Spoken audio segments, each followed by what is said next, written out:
Science Galaxy official के YouTube मंच पर एक बार पुनः आप सबका स्वागत है।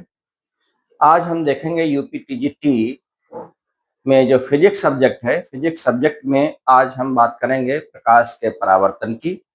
प्रकाश से संबंधित जितने टॉपिक हैं उनको एक साथ देख लें, इसके बाद में हम दूसरे टॉपिक पर चर्चा करेंगे। तो आज प्रकाश का परावर्तन, यद्यपि ये बहुत आसान टॉपिक है, फिर भी कभी कभी कोई कोई क्वेश्चन ऐसे हो जाते हैं जो आसान होते हुए भी हमें कठिन लगते हैं। तो चलिए जल्दी से समझ लेते हैं। छोटा सा टॉपिक है बहुत, और उस टॉपिक के अंतर्गत कौन कौन सी खास बातें हैं उनको हम लोग सीखते हैं।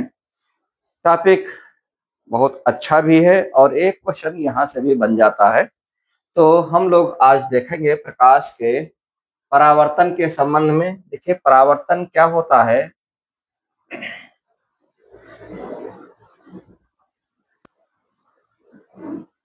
तो जब कोई प्रकाश की किरण किसी चिकने पृष्ठ पर पड़ती है तो वह उसी माध्यम में वापस लौट जाती है, माध्यम परिवर्तित नहीं होता है। इस घटना को हम प्रकाश का परावर्तन कहते हैं। जब कोई प्रकाश की किरण किसी चिकने पृष्ठ पर पड़ती है तो उसी माध्यम में उस पृष्ठ से टकरा करके लौट जाती है। इस घटना को हम प्रकाश का परावर्तन कहते हैं। और इसमें खास बात जो है, परावर्तन के जो नियम हैं वो ये है कि दो नियम कहलाते हैं। यहाँ पर परावर्तन के आपतन कोण जिसको हम आई से डिनोट करते हैं, और परावर्तन कोण जिसको हम आर से डिनोट करते हैं जनरली, ये हमेशा बराबर होते हैं। आपतन कोण और परावर्तन कोण सदैव बराबर होते हैं। दूसरी बात यह है कि आपतित किरण यानी ये वाली किरण जो आ रही होती है, और अपवर्तित किरण परावर्तित किरण जो ये जा रही होती है किरण, और आपतन बिंदु यानी ये जो हमारा पॉइंट है जहां पर ये किरण पड़ रही है, ये तीनों एक ही समतल में होते हैं, एक ही प्लेन में होते हैं। ये इसकी खास बात है। इसके बाद में ये तो रहा समतल दर्पण की पर परावर्तन। इसके बाद में अगर हम बात करेंगे गोलीय दर्पणों की, तो फिर दर्पण गोलीय दर्पण होते हैं दो प्रकार के। वैसे कुल तीन प्रकार के हो गए, एक तो समतल दर्पण हो गया, दूसरा अवतल और तीसरा उत्तल। तो गोलीय दर्पण दो प्रकार के होते हैं,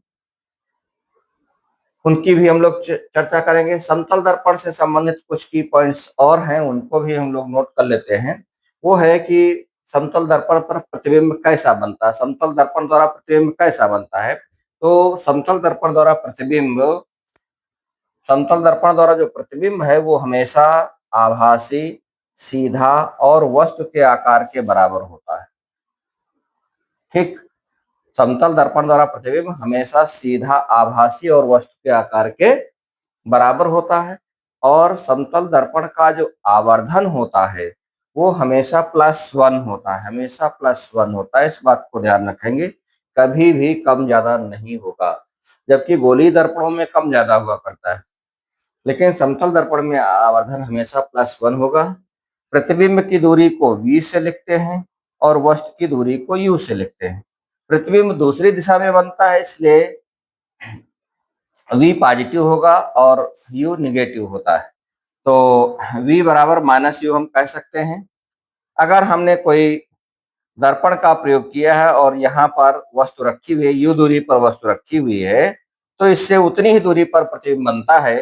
तो इस प्रकार से वस्तु और प्रतिबिंब के बीच की दूरी जो है वो u + v या 2u के बराबर हो सकती है। जब u बराबर v होगा तो दोनों के बीच की, वस्तु और प्रतिबिंब के बीच की दूरी कितनी हो जाएगी, 2u हो जाएगी।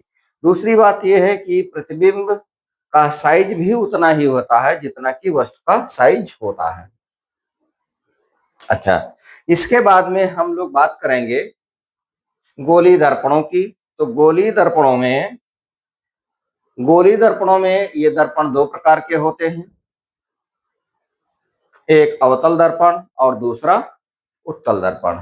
इनकी भी बात कर लेते हैं, बाद में हम सूत्र की बात करेंगे।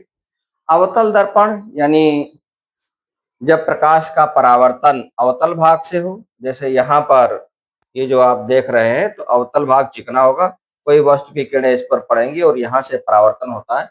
ये हम सभी लोग जानते हैं, इसलिए बहुत ज्यादा इस पर हम डिस्कस नहीं करेंगे, केवल इसके की पॉइंट्स देखते हैं।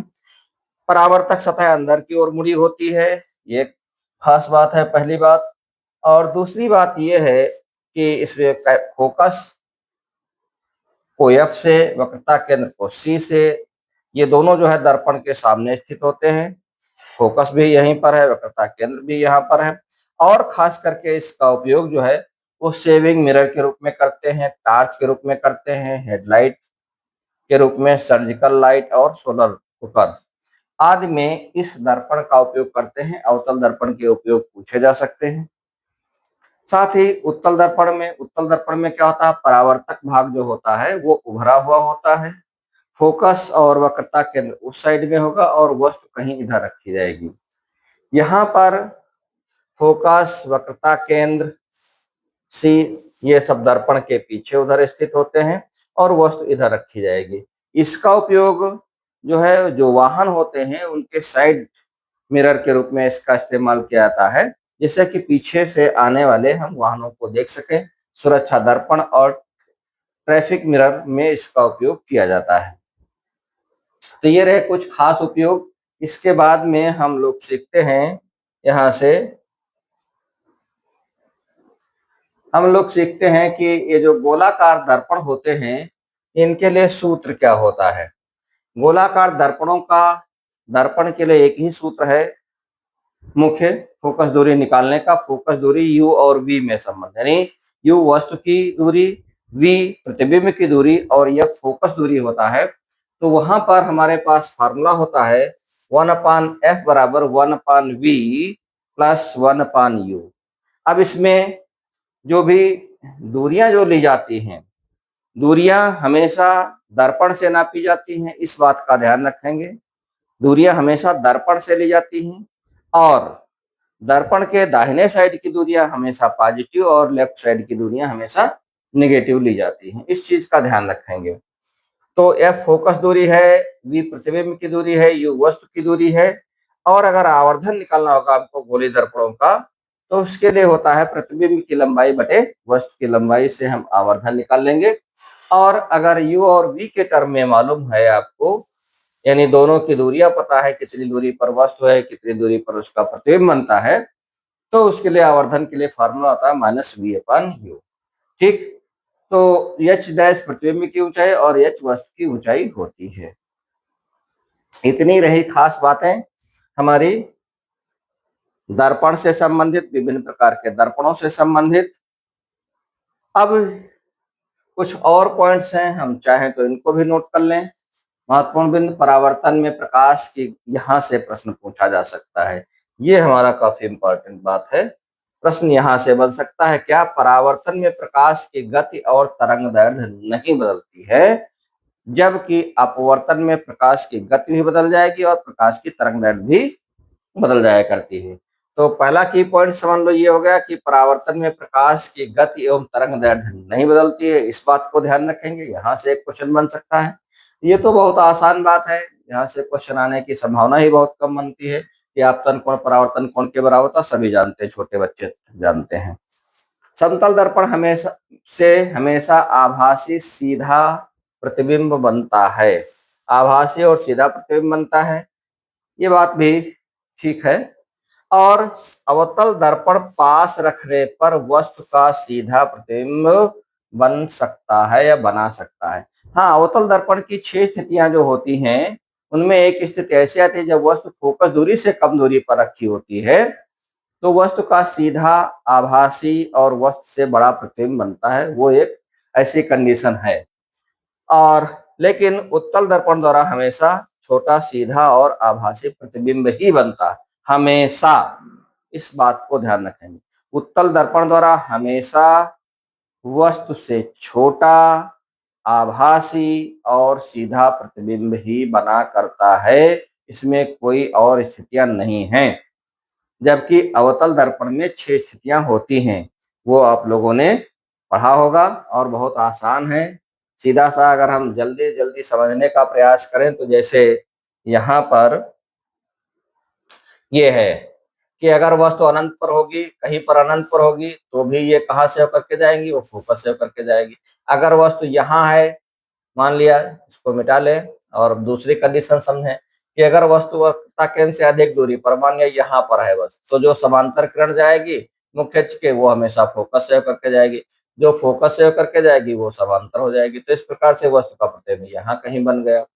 ठीक है। इसके बाद में तीसरी स्थिति क्या है? तीसरी स्थिति यह है कि अगर इस पर वस्तु रखी हो वक्रता केंद्र पर, तो जो समांतर जाएगी फोकस से, और जो फोकस से होकर के जाएगी वो क्या हो जाएगी? समांतर। तो जहां पर है वक्रता केंद्र पर है तो वहीं पर प्रतिबिंब बनेगा, उतना ही बड़े साइज का बनेगा। अगली ये हो सकती है कि अगर वस्तु इसके बीच में कहीं रखे तो जो समांतर जाएगी हमेशा फोकस से, और जो फोकस से होकर के जाएगी वो क्या हो जाएगी? समांतर हो जाएगी। तो अब जो है यहाँ पर आप क्या देख रहे हैं कि इधर सी के आगे कहीं बड़ा प्रतिबिंब, यहाँ पर वस्तु से थोड़ा सा बड़ा प्रतिबिंब बनेगा। इसके अलावा अगली पोजीशन में ये है कि अगर वस्तु यहीं पर रखी हो, फोकस पर ही रखी हो, तो जो फोकस पर जो समांतर किरण जाती है तो फोकस से होकर के, और जो प्रकाशिक केंद्र से होकर के जाएगी, या वक्रता केंद्र कह लें, प्रकाशिक केंद्र यहाँ नहीं, वो सीधी निकल जाएगी। तो इस प्रकार से ये अनंत पर मिलाएंगी किरणें। अगर वस्तु फोकस पर रखी तो अनंत पर मिलाएंगी और वस्तु से बड़ा प्रतिबिंब बनाएंगी। लेकिन अगर वस्तु फोकस से भी कम दूरी पर हो, यहाँ कहीं रखी हो, दर्पण के ध्रुव और फोकस के बीच में अगर कहीं रखी हो वस्तु, तो यहाँ से जो समांतर किरण जाएगी वो तो हमेशा फोकस से निकल जाएगी, और जो हम कह लें वक्रता केंद्र से होकर के जाएगी, यहाँ से मान लिया कोई किरण जा रही है, वो इसी दिशा में वापस लौट जाएगी। तो जब वापस लौट जाएगी, ये इसी दिशा में वापस लौट जाएगी, यहाँ से कोई जा रही थी इसी दिशा में वापस लौट जाएगी। ऐसी स्थिति में अगर इनको पीछे बढ़ाया जाएगा तो किसी बिंदु से आती हुई प्रतीत होती हैं, और फिर वस्तु का आभासी सीधा और वस्तु से बड़ा प्रतिबिंब बन जाया करता है। इसके अलावा सभी स्थितियों में उल्टा प्रतिबिंब बनता था, वास्तविक बनता था और उल्टा प्रतिबिंब बनता था। तो ये स्थितियां 6 आप लोगों ने पढ़ा भी होगा इससे पिछली कक्षाओं में, तो और आसान भी है। इसको चलो हमने जल्दी जल्दी इसको समझा दिया, बात खत्म हो गई। अब जो सूत्र है, सूत्रों के बारे में हमने आपको अलग अलग बता ही दिया है। चिन्ह परिपाटी के बारे में भी बता दिया है कि जो भी चिन्ह परिपाटी में यही है कि जो दर्पण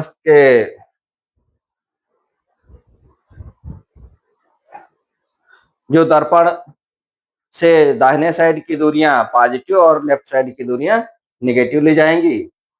दर्पण के ऊपरी हिस्से में अगर कोई चीज है, वस्तु रखी है या प्रतिबिंब बन रहा है, जो मुख्य अक्ष है वो मुख्य अक्ष के ऊपर वो सब पॉजिटिव लिया जाएगा, मुख्य अक्ष के नीचे जो प्रतिबिंब बन रहा है वो निगेटिव लिया जाएगा। बस इतनी सी खास बातें हैं। अब और ज्यादा कुछ ना हो करके अब इसमें हम समझते हैं इस पर कुछ महत्वपूर्ण प्रश्न जो कि परीक्षा की दृष्टि से हैं। आज हम उनको समझने का प्रयास करते हैं, कुछ न्यूमेरिकल्स देखेंगे। तो इसी कड़ी में आज का हमारा पहला प्रश्न है, जो हमने अभी की पॉइंट्स देखे उसी पर आधारित। पहला है प्रश्न, परावर्तन के नियम के अनुसार आपतन कोण और परावर्तन कोण के बीच में क्या संबंध होता है? तो अभी हमने देखा था कि आपतन कोण सदैव परावर्तन कोण के बराबर होता है, यही परावर्तन का नियम है। तो आपतन कोण जब परावर्तन कोण के बराबर होगा, यानी I बराबर R होगा, तो ये इसका C राइट आंसर होगा। इसके बाद में अगला क्वेश्चन है कि यदि किसी समतल दर्पण पर प्रकाश की किरण 30 अंश के कोण पर आपतित होती है तो परावर्तन कोण कितना होगा? आपतन कोण यहाँ पर कितना दे रखा है? 30 अंश है, तो परावर्तन कोण भी उतना ही होगा। तो परावर्तन कोण जब उतना ही होगा तो फिर कितना होगा? 30 अंश होगा। इसका राइट आंसर जो है वो क्या बनेगा? ए पार्ट इसका राइट आंसर बनेगा। अगला, समतल दर्पण में प्रतिबिंब की आवर्धन क्षमता कितनी होती है? देखो यही क्वेश्चन हमने अभी आपको इससे पहले टिक कराया था। हमने कहा था कि समतल दर्पण में आवर्धन सदैव +1 होता है, हमेशा 1 होता है, क्योंकि U और V बराबर होता है इसलिए +1 होता है। ए इस पार्ट इसका राइट आंसर रहेगा। अगला क्वेश्चन नंबर 4 समझते हैं हम लोग। क्वेश्चन नंबर 4 कहता है समतल दर्पण के सामने वस्तु को 2 मीटर, वस्तु को कितना? 2 मीटर पीछे हटाने पर वस्तु और उसके बीच के प्रतिबिंब की दूरी कितना परिवर्तन हो जाएगा? तो जब हमने कहा था कि अगर ये कोई समतल दर्पण है अगर यहाँ पर वस्तु रखी है तो जितनी दूर पर वस्तु रखी है प्रतिबिंब भी उतनी ही दूरी पर बनता है, यहाँ पर बनेगा v और u बराबर होगा। लेकिन अगर इसको 2 मीटर पीछे कर देंगे, मान लिया यहाँ से 2 मीटर हमने पीछे कर दिया, 2 मीटर पीछे कर दिया, तो ये भी तो उधर 2 मीटर और पीछे हो जाएगा, ये इधर यहाँ पहुंच जाएगा, ये 2 मीटर हो जाएगा। तो अब 2 मीटर इधर बढ़ गया है, इतनी दूरी, ये दूरी बढ़ गई और 2 मीटर इधर बढ़ जाएगा, तो कुल कितना हो जाएगा, ये 4 मीटर हो जाएगा, 4 मीटर हो जाएगा। 4 मीटर इसका सही उत्तर रहेगा।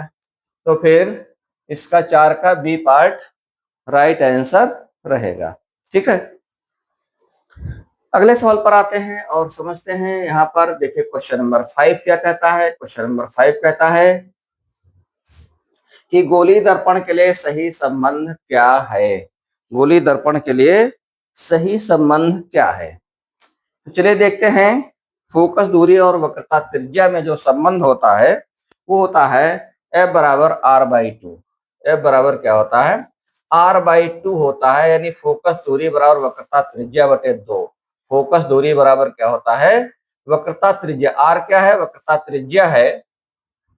तो इससे अगर हम क्रॉस मल्टीप्लाई करें तो R बराबर क्या हो जाएगा, R बराबर क्या हो जाएगा, 2F हो जाएगा। R बराबर 2F। तो R बराबर 2F इसका सही उत्तर रहेगा, इसलिए बी पार्ट इसका आंसर बनता है।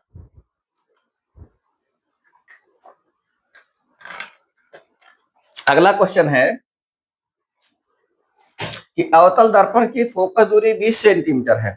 F का मान दिया हुआ यहाँ पर कितना, 20 सेंटीमीटर। तो वक्रता त्रिज्या कितनी हो जाएगी, यानी R पूछ रहा है, तो R बराबर क्या हो जाएगा, 2F हो जाएगा। जब 2F हो जाएगा तो 20 दूना 40 हो जाएगा, 40 सेंटीमीटर इसका राइट आंसर होगा। ठीक, तो ये तो इसके इजी सवाल काफी होते हैं, और अगर कोई आएगा तो आप कर जरूर लेंगे, इसमें कोई डाउट नहीं है। अगला जरा देखते हैं। कार्तीय चिन्ह पर क्वेश्चन नंबर 7, कार्तीय चिन्ह परंपरा में अवतल दर्पण की फोकस दूरी कितनी होती है। तो अवतल दर्पण की फोकस दूरी, अवतल दर्पण का मतलब हो गया जिसमें परावर्तन अवतल भाग में, ये है अवतल दर्पण। ठीक है, तो इसमें देखिए दर्पण से लेफ्ट साइड में है, तो इसका लेफ्ट साइड में हमने अभी बताया था कि कौन सा चिन्ह लिया जाएगा, ऋणात्मक होगा। तो अवतल दर्पण की फोकस दूरी क्या हो जाएगी, ऋणात्मक हो जाएगी। इसका सही उत्तर हो जाएगा बी पार्ट। अगला क्वेश्चन नंबर 8। क्वेश्चन नंबर 8 देखते हैं हम लोग। देखिए कहता है कि किसी अवतल दर्पण की फोकस दूरी -15 सेंटीमीटर है। फोकस दूरी यानी F बराबर दिया हुआ है, F बराबर वक्रता त्रिज्या कितनी होगी, यानी R निकालना है। तो R बराबर क्या होता है, 2F। R बराबर 2F होता है। तो 15 दूनी कितना, 30, और वो भी चिन्ह सहित लिखना है, इसलिए -30 हो जाएगा। ठीक, जब फोकस दूरी लेफ्ट साइड में है, अवतल दर्पण है, तो अवतल दर्पण में हमने यही तो कहा था, फोकस भी इधर रहेगा और वक्रता त्रिज्या भी इधर ही रहेगी। तो -30 सेंटीमीटर इसका राइट आंसर रहेगा। चलिए अगला देखते हैं सवाल। अगला है अवतल दर्पण के ध्रुव और फोकस के बीच वस्तु रखने पर प्रतिबिंब कैसा होगा। अवतल दर्पण के ध्रुव और फोकस के बीच, यानी छठी पोजीशन, और छठी पोजीशन में आपने ये देखा था, मान लें ये हमारा अवतल दर्पण है, ठीक है, और ये हो गया फोकस, और ये हो गया ध्रुव, ये P है, पोल है, ये है फोकस। इसके बीच में कहीं वस्तु अगर रखी है, तो अगर इसके बीच में कहीं वस्तु रखी जो किरण समांतर जाएगी वो हमेशा फोकस से होकर के निकल जाएगी, और जो वक्रता केंद्र की दिशा से होकर के जा रही होती है, यहां से होकर के ऐसे जाएगी, वो तो जो है वो उसी दिशा में वापस लौट आएगी।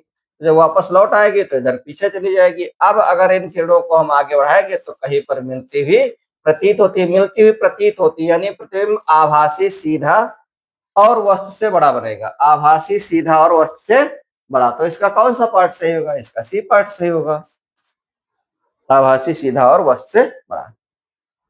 नेक्स्ट क्वेश्चन अगला है, अवतल दर्पण के वक्रता केंद्र पर रखी, अवतल दर्पण के वक्रता केंद्र पर अगर कोई वस्तु रख दी जाए तो उसका प्रतिबिंब कहाँ बनेगा। देखते हैं इस प्रश्न को भी, ये है हमारा अवतल दर्पण वक्त, और ये हो गया फोकस दूरी, उससे उससे उतनी ही दूर पर वक्रता केंद्र हो जाएगा। यहाँ पर अगर हम कोई वस्तु को रख रहे हैं तो जो समांतर किरण जाएगी इससे, वो हमेशा फोकस से होकर के निकल जाएगी, और जो फोकस से होकर के जाएगी वो क्या होगी, समांतर हो जाएगी। इसलिए ये थोड़ी सी तिरछा हो गई, देखो लाइन यहाँ पर होना चाहिए था। खैर, ये है एफ। तो जो वो फोकस से होकर के निकल जाएगी, और जो समांतर जाएगी, सॉरी, जो फोकस से होकर के जाएगी वो क्या हो जाएगी, समांतर हो जाएगी। इस प्रकार से वस्तु का प्रतिबिंब वहीं पर बनेगा जहां पर वस्तु रखी गई थी, और उतना ही बड़ा बनेगा जितना बड़ी वस्तु है। तो वक्रता केंद्र पर ही बनेगा, ये इसका सही उत्तर होगा। अगला क्वेश्चन नंबर 11। क्वेश्चन नंबर 11 कहता है कि अवतल दर्पण में वस्तु फोकस और वक्रता केंद्र के बीच में रखी है। अब कहते हैं वस्तु फोकस और वक्रता केंद्र के बीच में रखी है। चलिए इसको भी देख लेते हैं जल्दी से, जल्दी जल्दी हम लोग समझने का प्रयास करते हैं। ये कोई अवतल दर्पण है, ठीक है। यहाँ पर ये हो गया एफ और ये हो गया सी, ये हो गया सी और ये हो गया एफ। वस्तु कहाँ रखी है, फोकस और वक्रता केंद्र के बीच में, यहाँ कहीं वस्तु रखी है। तो जब यहाँ वस्तु रखी तो जो समांतर किरण जाएगी वो हमेशा फोकस से होकर के निकल जाएगी, और जो फोकस से होकर के जाएगी वो क्या हो जाएगी, समांतर हो जाएगी। तो इस प्रकार से वस्तु का प्रतिबिंब इधर कहीं बनेगा। कैसा बनेगा, उल्टा बनेगा, और वस्तु से बड़ा भी बनेगा, उल्टा और बड़ा। तो उल्टा, हाँ, ये बी पार्ट इसका राइट आंसर रहेगा, बी पार्ट इसका राइट आंसर रहेगा। ठीक, आगे बढ़ते हैं हम लोग। Question number 12। क्वेश्चन नंबर 12 क्या कहता है कि उत्तल दर्पण द्वारा बनने वाला प्रतिबिंब सामान्यतः होता है, कैसा होता है। देखिए उत्तल दर्पण की एक ही पोजीशन होती है, मैंने बताया था आपको, और उसमें प्रतिबिंब हमेशा सीधा, आभासी और वस्तु से छोटा बनता है। ये हमने आपको बताया था। तो सीधा, आभासी और छोटा, यानी इसका जो है वो बी पार्ट राइट आंसर रहेगा। उत्तल दर्पण का प्रयोग वाहनों में पीछे का दृश्य देखने के लिए किया जाता है, क्यों। उत्तल दर्पण में वाहनों का में पीछे का दृश्य देखने के लिए उत्तल दर्पण का प्रयोग करते हैं। क्यों ऐसा करते हैं, क्योंकि उत्तल दर्पण में वस्तु चाहे जहां हो, अनंत से लेकर के और दर्पण के बीच में कहीं पर भी वस्तु हो, यानी एक दृष्टि क्षेत्र लंबा मिल जाता है। जब लंबा दृष्टि क्षेत्र मिल जाता है तो इससे फायदा यह होता है कि वस्तु चाहे जहां हो और उसका प्रतिबिंब आसानी से देखा जा सकता है। फिर गोली दर्पण का सूत्र क्या है, ये तो आपने को हमने बताया है कि 1/f बराबर 1/v प्लस 1/u, यानी बी पार्ट इसका राइट आंसर रहेगा। अगला है क्वेश्चन नंबर 15। क्वेश्चन नंबर 15 है किसी दर्पण के लिए u बराबर दिया हुआ 30 सेंटीमीटर, v बराबर दिया हुआ -60 सेंटीमीटर, दोनों माइनस में है। तो फोकस दूरी कहता है, तो फोकस दूरी जब हमको निकालना होगा तो 1/f बराबर 1/v और प्लस 1/u होता है। अब दोनों दूरियां माइनस में होंगी ही होंगी, चूंकि एक ही तरफ बनता है। तो चलिए इसको रख लेते हैं, -1 जैसे -60 कर लिया, और -1/30 हो गया है। तो ये माइनस का एलसीएम तो इतना हो गया, माइनस माइनस आपस में जुड़ ही जाएंगे कुल मिला करके। ठीक है, माइनस अगर हम कॉमन ले लें तो 1/60 और 1/30 हो जाएगा। अब यहाँ से 1 + 2 हो जाएगा, तो 3/60 हो जाएगा। 3/60 का मतलब कितना हो जाएगा, ये माइनस में 3/60 हो जाएगा।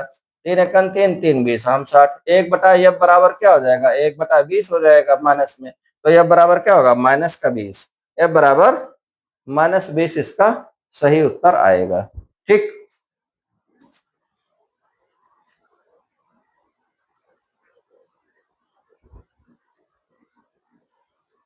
अगला क्वेश्चन नंबर 16। क्वेश्चन नंबर 16 है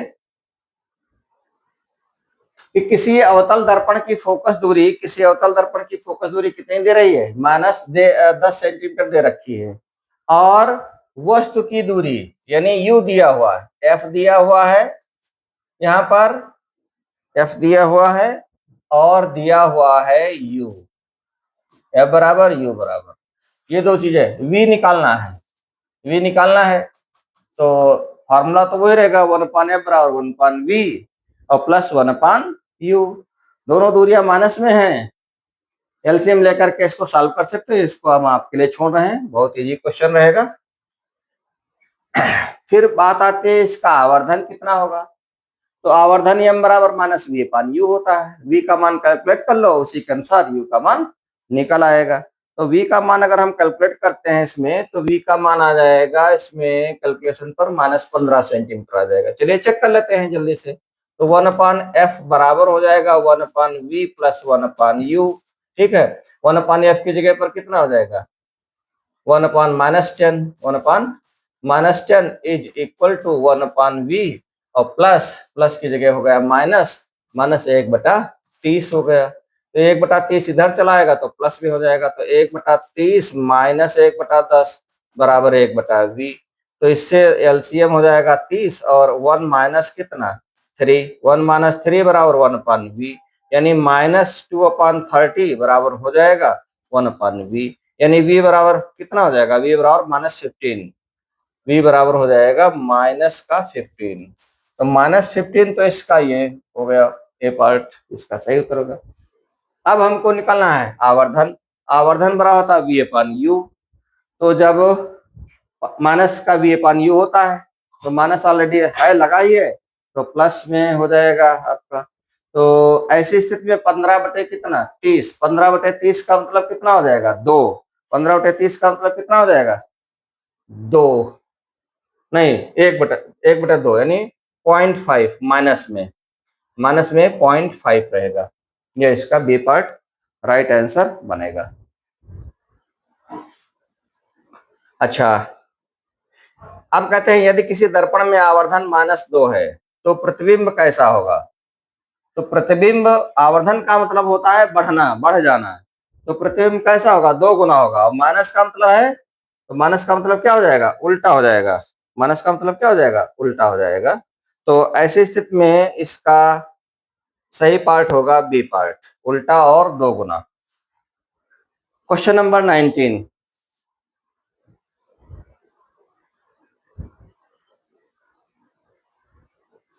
क्वेश्चन नंबर 19 कहता है कि गोली दर्पण में m बराबर +½ होने पर प्रतिबिंब कैसा होगा।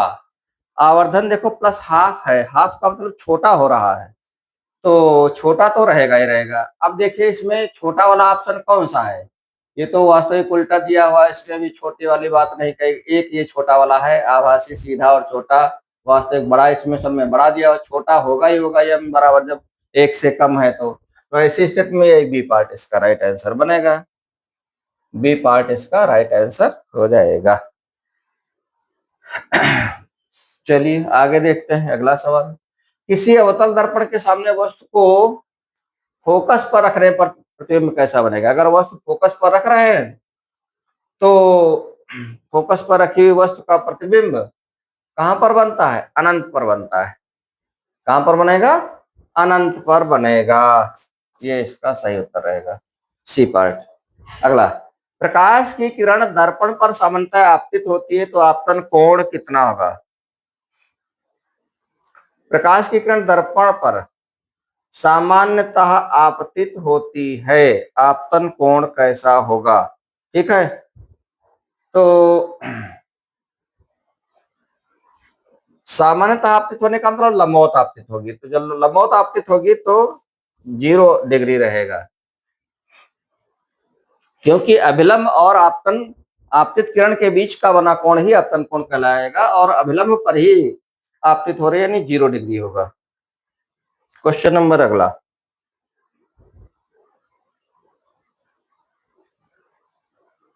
क्वेश्चन नंबर 22 कहता है यदि किसी समतल दर्पण को 10 डिग्री घुमाया जाए तो परावर्तित किरण कितने कोण से घूम जाएगी।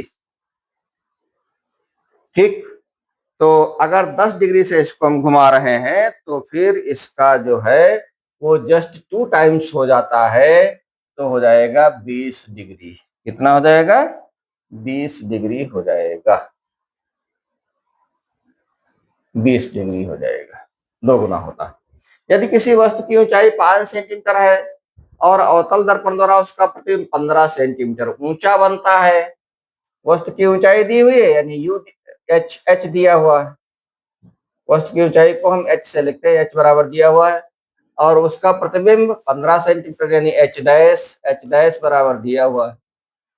आवर्धन कितना होगा? तो आवर्धन यम बराबर होता है H dash upon H, H dash upon H यानी 15/5 यानी कितना हो जाएगा? 3। 3 इसका राइट आंसर हो जाएगा, 3 राइट आंसर हो जाएगा। यदि किसी गोली दर्पण की वक्रता त्रिज्या दी हुई है, आर दिया हुआ, तो फोकस दूरी कहता है, तो एफ बराबर r/2 होता ही होता है। तो r/2 का मतलब कितना हो जाएगा? 50/2 यानी 25 माइनस में। क्वेश्चन नंबर अगला, परावर्तन के दौरान प्रकाश की आवृत्ति बदलती है, तरंगदैर्घ्य बदलती है, चाल बदलती है, आवृत्ति अपरिवर्तित रहती है। इसमें बदलता तो कुछ है नहीं, कुछ भी नहीं बदलता है, इसलिए डी पार्ट इसका राइट आंसर रहेगा। तो इस प्रकार से आज हमने परावर्तन से संबंधित सारे सवाल देख लिए, और इसी टाइप के ही कोई सवाल होंगे, इससे ज्यादा इसमें कठिन और कुछ पूछा भी नहीं जा सकता। अगले लेक्चर में हम लोग बात करेंगे प्रकाश का अपवर्तन। प्रकाश का अपवर्तन बहुत महत्वपूर्ण टॉपिक है, और इसके जो न्यूमेरिकल्स होते हैं वो भी कहीं न कहीं फंसाने वाले होते हैं आपको, आपके दिमाग को परेशान करने वाले होते हैं। तो हम लोग अगले टॉपिक में आएंगे जब, तो प्रकाश के अपवर्तन से संबंधित विभिन्न घटनाओं को देखेंगे और समझेंगे। विभिन्न टाइप के कठिन से कठिन सवालों को बहुत ही आसान तरीके से समझने और समझाने का प्रयास किया जाएगा, देखा जाएगा। तो अगर आप चैनल पर पहली बार हैं तो जरूर चैनल को सब्सक्राइब कर लें, और यहाँ पर साइंस से संबंधित सारा कंटेंट आपको मिलेगा। इसके अलावा जो जीएस की जो तैयारी भी यहाँ पर करवाई जाएगी, बताया जाएगा, उसके एमसीक्यूज जो हैं वो आपको उपलब्ध कराए जाएंगे टीजीटी के हिसाब से। तो ठीक है, आपको आज का वीडियो कैसा लगा कमेंट करके जरूर बताइए। धन्यवाद।